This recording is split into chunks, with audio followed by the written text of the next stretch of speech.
QB might be the most important position in all of sports. Guys have to control the entire offense and lead their teams down the field. Today, I'm going to be ranking who I personally believe to be the top 10 quarterbacks in the NFL. If you enjoyed this video, make sure to subscribe, like, and if you disagree with me, make sure to leave your opinion in the comments below. Let's get into it. Coming in at number 10 is Buccaneers quarterback Baker Mayfield. After 4 up and down years with the Browns, Mayfield was traded to the Panthers, who would eventually release him upon him asking to, after he struggled throughout the first 10 games of the season and got benched. The Rams picked him up off waivers to fill in for the injured Matthew Stafford, and Mayfield managed to have a good 5-game run with LA that allowed him to get signed by the Buccaneers. During this last season, Mayfield put up 4.5 thousand yards with Tampa and 41 touchdowns. But the numbers don't tell the whole story. What I really like about Mayfield is his ability to push the ball down the field and use his good arm to take risks and throw through tight windows.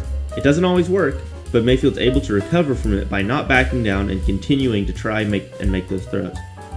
He also might not always have the best decision making, and that applies to more than just football, but he makes enough good plays to make me want to take the good with that bad you'll get. The only major question I have with Mayfield is, could he have this same success on a different team?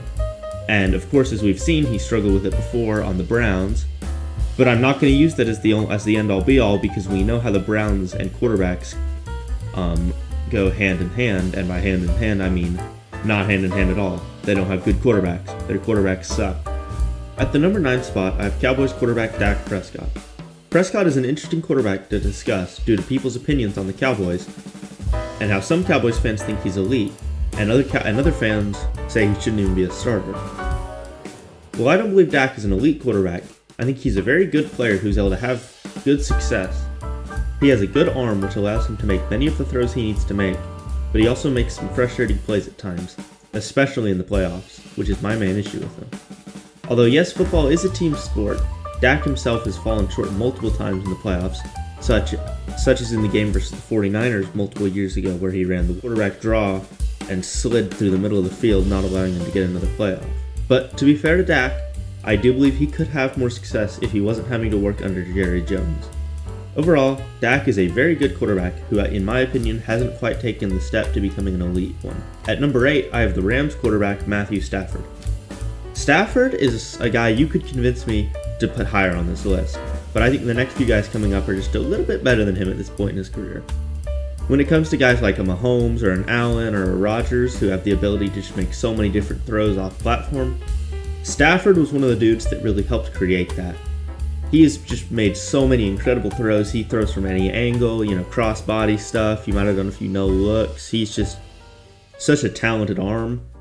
And he's fought through some very horrible injuries and kept playing and even won games through them. And what might be the most impressive is how Matthew Stafford has found tons of success on some bad Lions teams. Once he ended up being traded to the Rams, though, he showcased just how good he can be, managing to win a Super Bowl against Joe Burrow and the Bengals. And although Stafford is getting older, he's still able to make so many great throws, and has even gained a veteran status in the NFL, which leads me to want to put him at this number 8 spot. Coming in at the number 7 spot is Los Angeles Chargers quarterback Justin Herbert. Herbert is a great quarterback with a great arm that allows him to push the ball down the field. And although the Chargers have lacked success early on in the win column, the majority of it has not been Herbert's fault. Early on in his career, he had Brandon Staley for multiple years, who made tons and tons of poor play calling decisions. But now that he's got Jim Harbaugh as his head coach, I think we'll only see an increase in the Chargers' success. Another positive from Herbert is his ability to stay on the field. Herbert's an incredibly tough dude who's sustained tons of injuries in his rib area and has kept playing through a majority of them. But the major issue I have with Herbert is just how he's performed in the playoffs. Most recently, he threw 4 interceptions in the playoff game versus Houston, allowing them to take away the game and start smoking the Chargers, who had really high potential. Overall, though, I still think Herbert's a very great quarterback, which is why I have him at this number 7 spot. Coming in at number 6, I have soon-to-be sophomore quarterback Jaden Daniels. Daniels might be a player some of y'all argue about, but I believe he's earned his position as the number 6 overall quarterback because of just the incredible rookie year he had and how he performed in the playoffs, taking a not super talented Commanders team all the way to the NFC Championship. And while yes, they did get blown out, they were still competitive throughout the first games And turnovers and fumbles and poor defense really cost the Commanders early on in that Eagles game. And their roster was completely outmatched by a super talented Eagles roster. Jaden Daniels has shown great dual threat ability to be able to make good plays running the ball and good plays, and also making great plays passing, which I think he really showcased in his game versus the Tampa Bay Buccaneers in the playoffs in the wild card round, where he just made plays he needed to win. And that might be my favorite thing about Jaden Daniels. It reminds you of some other guys in the league. He makes the plays he needs to get wins so many times. Because that Commanders roster is not hyper talented. They have, some good receivers. They had okay at running back. Their O-line's below average, poor O-line. Their defense is nothing special. And Daniels still brought them to the playoffs and let them win in the wild card and the divisional round. To the point where some people thought they'd be able to compete versus the Eagles, which, as we know, they weren't. But that just shows you the level to which Jaden Daniels was playing. Some people will say it's too early to put him this high, and I see where they're coming from. But for me, Jaden Daniels has done enough for me to warrant me putting him at the number 6 spot. Coming in at number 5, I have another player of lots of discussion, Eagles quarterback Jalen Hurts. Jalen Hurts is a player that might be one of the most flipped on guys in the league, based on what team you like. Eagles fans might say he's the best quarterback in the league, and you'll get some fans who don't even think he's top 15. It's similar to Dak Prescott. It must be something about the NFC East. In my opinion, Jalen Hurts is a good quarterback, very good quarterback, who's just short of the elite guys. In my opinion, Jalen Hurts is a very good quarterback, falling just short of elite, who is brought up to a higher standard by his incredible roster. That Eagles roster is just incredible. They have A.J. Brown and Devonta Smith at receiver. They have an elite O-line. They have Saquon Barkley and a great D-line. They didn't even have to blitz in the Super Bowl and still got very high pressure rates. And I'm not saying Jalen Hurts is carried by them. I think Jalen Hurts is a very good quarterback, and he played great in both the Super Bowls he's been in. He minimizes his mistakes, and he makes very good plays when called upon. I just don't think he makes as many plays and is as good of a quarterback as these next 4 guys on the list. Jalen Hurts, but to talk on the positive side of Hurts, he is a great runner. He has a good arm. He doesn't have one of the best arms in the league, but he has a good arm that allows him to make plenty of good throws. There was a ball in the Super Bowl he threw, deep ball to A.J. Brown, or I think it was Devonta Smith actually. That was just a great pass down the field, really showcasing just his talent, But I just think he's brought up by his team. I don't know if he's quite as good without Saquon Barkley and Devonta Smith and A.J. Brown in that defense. And that's why some people don't think he's even, top 15, but I still think he's a very good player, which is why I have him at the number 5 spot. Coming in at the number 4 spot is Cincinnati Bengals quarterback Joe Burrow. Burrow is a great quarterback and one of the last great pocket passers I think we truly have in the league. Burrow has been able to make great plays with a poor O-line, and I know people will say he's got T. Higgins and Jamar Chase at receiver, which is a very fair point, and I think it'd be interesting to see how a guy like Burrow would be able to overcome not having 2 hyper-talented receivers at just 1 and 2. But I don't think that makes him lesser of a quarterback. I know I talked down on Hurts for it, and I'll talk down on Burrow for it a little bit as well, but the difference is Burrow does not have an offensive line. That Bengals O-line has been horrible throughout his entire career. Burrow has just been on the run, on the move, not being able to go throughout his reads. He hasn't had time. He's had to try to make plays happen, which I've seen him do as a Chiefs fan. I've seen him cook our team when we had pressure. I've seen him break sacks from Chris Jones. I've seen him make time and time again. He makes great plays. It's similar to guys like Jaden Daniels or other guys we'll talk about later. He just makes the plays that you need so often, even with that horrible offensive line. And I think his ability to overcome that O-line is really what helps him to shine as a quarterback. And that stuff's what makes me want to put Burrow at the 4 spot.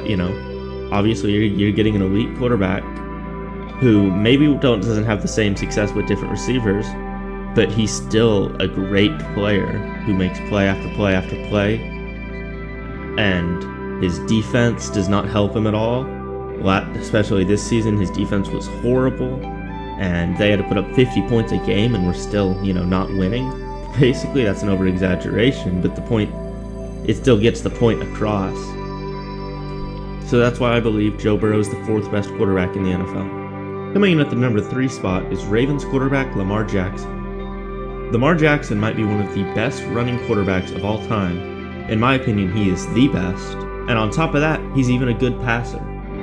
This stuff is what makes Lamar such a good player, in my opinion. The fact that he can be such an elite runner while still making very good throws just elevates him to this elite level, along with guys like Burrow. Another one of the big things with Lamar is the fact that he has done more with less at receiver and offense. Well, he's had good offensive players like Derrick Henry, Mark Andrews, and Zay Flowers. Especially receiving core-wise, he hasn't had a whole ton of help, and he has still seen tons of success in the regular season with this roster. Lamar Jackson, in my opinion, has very much established him as a great quarterback by being able to make dudes miss. He is a complete mismatch. It's hard to contain him, running quarterback contained, because of how well he can move. He can throw well. He's continued his development as a passer over the years and over his career. And in my opinion, he's really proven with his 2 MVPs that he is a top 3 quarterback in this league at the moment.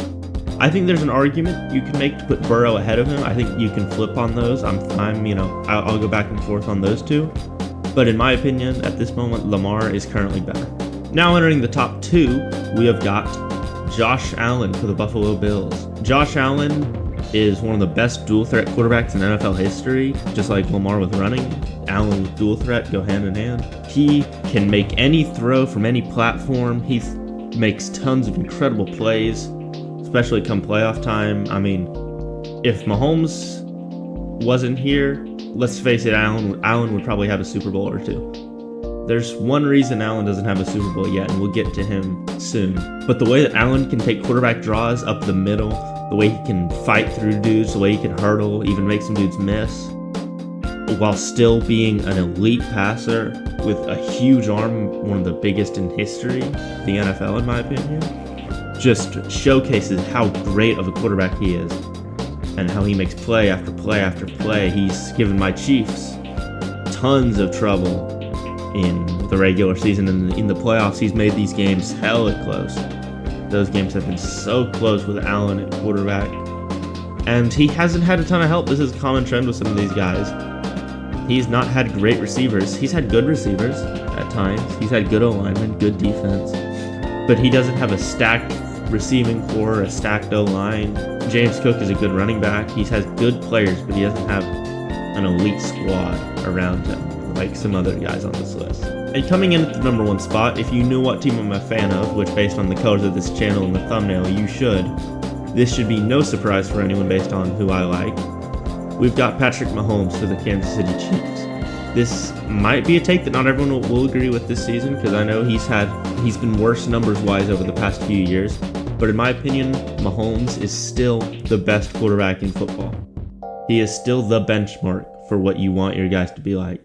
For me, a great way to explain it is, if I have a football game tomorrow and I need one guy to go and win it, I get to pick, one quarterback, I'm picking Mahomes. 4th quarter, 2-minute drill, no timeouts. Who am I picking to go drive down the field and win? I'm picking Mahomes. And I know I'm biased because I'm a Chiefs fan, but I think a lot of people would agree. Mahomes is clutch. He's been dominant ever since he started, He can make any throw. His arm talent is just incredible, the way he can throw. Sidearm, no look, crossbody, all the different plays he can make. He is a playmaker time and time and time again. All he does is just make plays. And he makes so many of his plays in the playoffs. I know he struggled in the regular season the past couple of years, but he's had a lot of issues at receiver with injuries to guys like Rashee Rice and Hollywood Brown in the recent year. Trading away Tyreek Hill, Travis Kelce, been declining these past couple of years. And Mahomes has still made the Super Bowl, won the Super Bowl. Obviously, this year, the blowout, people weren't very happy about that, and I agree he didn't play a very good game there. But still, he was getting pressured every play. Just the pressure rate was insane, and you can't expect him to be able to still move the ball effectively with that much pressure that he was getting without them even having to blitz when they could still drop 7 into coverage. So in my opinion, Mahomes is still the best quarterback in football. And I think this year, I think Mahomes is going to prove some people wrong. And I think he's going to fully take back that spot as the NFL's best. Undoubtedly the NFL's best. If you like this video, please make sure to like, subscribe, comment. I very much hope you did enjoy. Please let me know your takes down below if you disagree with this list, whether you agree with this list, what you would change, just let me know. I'll see you in the next video. Goodbye.